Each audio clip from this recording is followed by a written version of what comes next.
Good morning, everyone. There is the city, and I am going to make the Q&A for you today. So I had a couple of questions from you, and the first one is, how old are you? I think that was from a new subscriber or someone who didn't watch all my videos, because recently I had one from the last year, and there you could see that I was celebrating my 30th birthday, so I'm 30. Okay, the next one is, what's your favorite book and why, and what's your favorite movie and why? Well, the book that I have read the most, books, because it's a book series, is Harry Potter. And maybe if you didn't read Harry Potter yet, then maybe you don't understand why I read it so many times.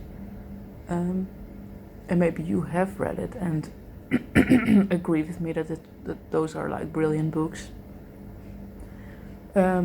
Because I think that J.K. Rowling did a really great job with finding a way to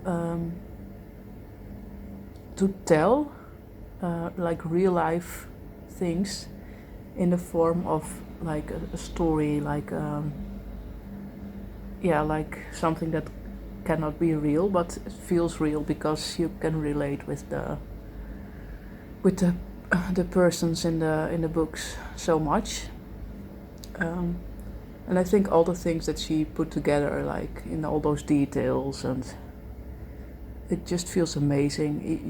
You're like in the story when you're reading those books, and it never gets old, because every time you read, there are so many details that it's like, and she really describes the emotions and what is going on inside of the persons, like really good and really well, and you learn a lot, I think, from what happens, and between persons as well, like the relationships and how that goes, and just the characteristics of the persons are so different that you can really learn a lot from those books.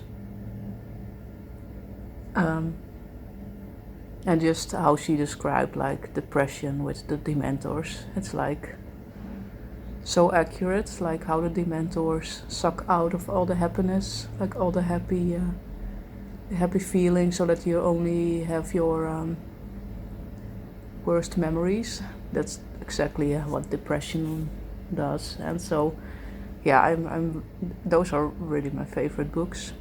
My favorite movie was a little bit harder to choose, because I don't watch that many movies, but I know that Eat, Pray and Love, of course, was like one of my favorite movies, because I could relate with the person again.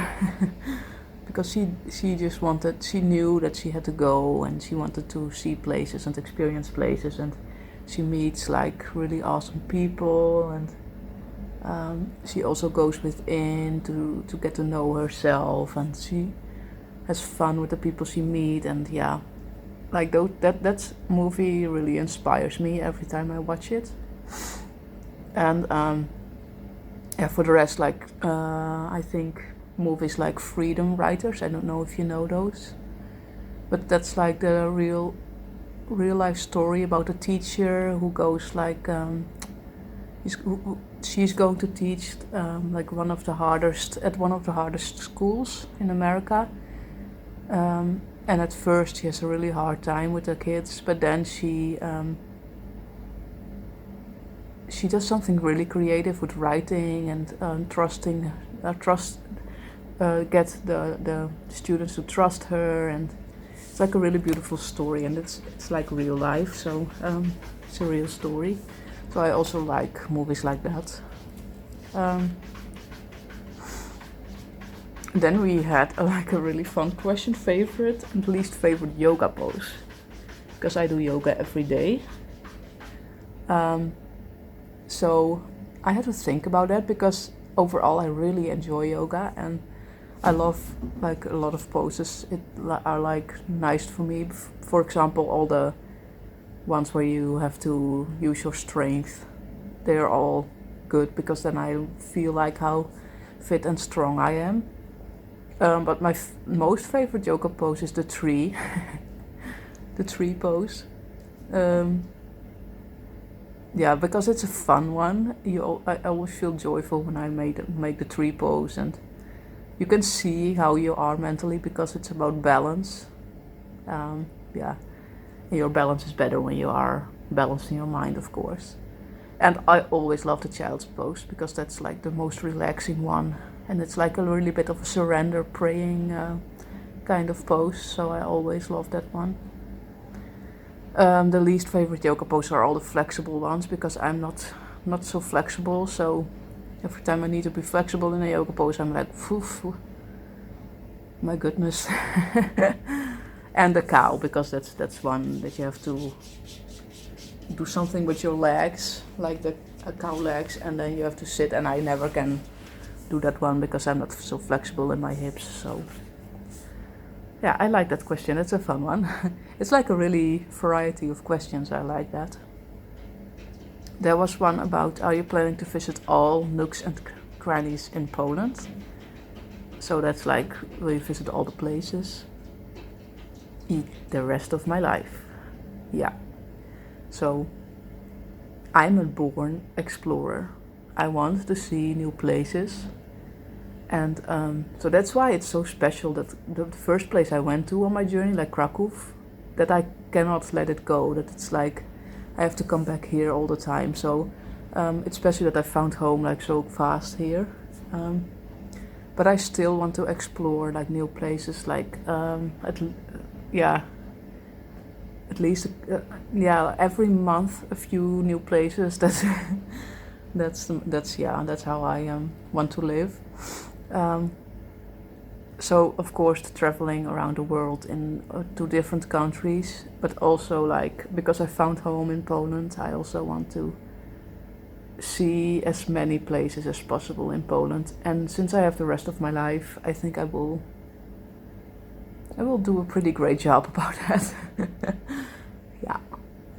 And thanks to you, I have like a really long list now. Another question was about, do you have a spirit animal? And so that's like a little bit like you can see a spirit animal as guidance. If you have like an animal that's returning a lot in your life, and that animal then has a meaning, what can guide you, or like, and what can tell you something about the path you're on, and it's a little bit like guiding angels, I think. So the biggest one for me is the butterfly, because that always comes back to me. It doesn't matter where I sit or where I walk, butterflies always like seem to follow me, and it's like the butterfly is a big one. And I also have like all kinds of birds, and then they always come close to me, and they let me come close to them, and they can really like sit next to me and then look at me, and it's like a really special one with birds as well, yeah. And the last one is a ladybug. I always see ladybugs, and they always come to sit on me, and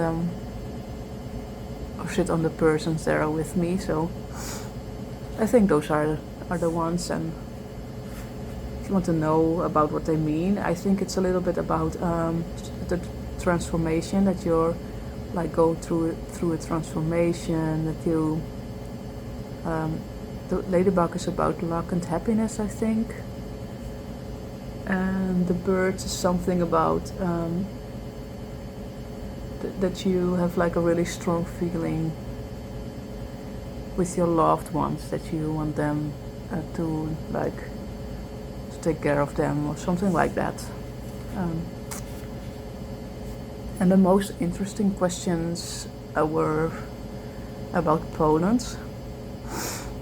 So what don't you like about what do you not like about Poland? So I've been here now for a few months, so it's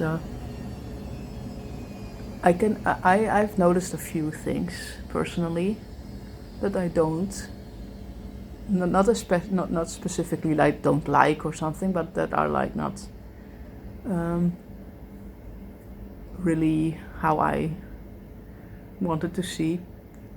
You know me, I focused mostly on the positive things because that feels good, so that's what I do. But since you asked the question, um, so the biggest thing is the pollution. um, yeah, the air pollution in Krakow and some other cities and like the region is like sometimes really bad.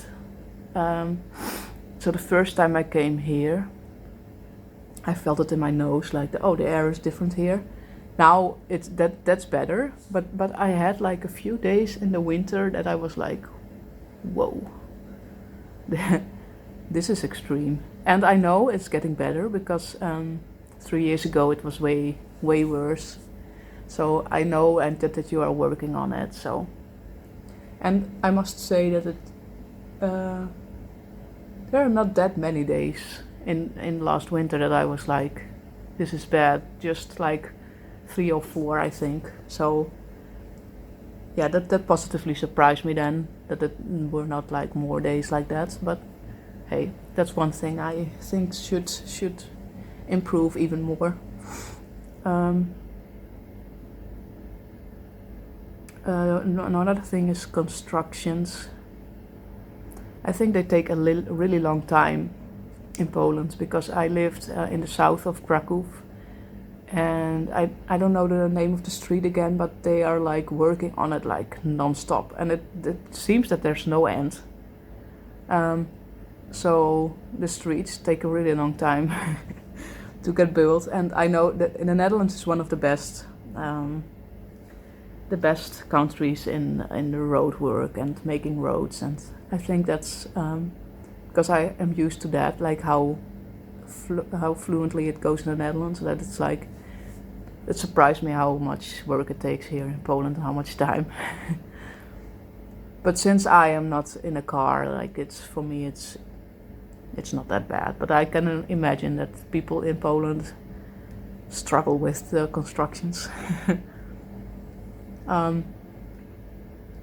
So, but I do bike a lot and I walk a lot. So, and then sometimes the patience in traffic. It's the thing I don't like because there are a lot of impatient people in cars, and that I think that's not that is something I would like to change. That you were like a little bit more patient because you're in your car anyway. So why not just make the best of it? Just relax and just listen to some music, listen to some podcasts. If you have someone in the car, have a good conversation. And of course, if you had like a long day at work and you're a little bit stressed, then it's easier to get impatient and to irritate yourself. Especially on you irritate yourself like on the bike riders or the people who walk. Yeah, because sometimes with the crossings for the pedestrians, it's like you have to be careful as a pedestrian, and I don't think that's the way it should be. And as a bike rider as well, you should feel safe on the road, and that's not always the case. So that's the thing I would like to change, is like the bike lanes, how you can make it more safe for cyclists. And that's just, I think, because I'm Dutch and I cycle a lot. And I know how it is in the Netherlands. So I know, okay, you can do this here and you can do that here. But overall, I think Krakow is doing a really great job. And I saw Warsaw as well. And Warsaw also is beginning to have like pretty bike rides. And in the rest of Poland, of course, in the countryside, like you have like really beautiful bike lanes. But yeah, I always see improvements. So that's one thing. So another thing that now is starting to I'm starting to see that like to notice that people on the street don't smile that much, and maybe it's because I do smile a lot also when I'm alone.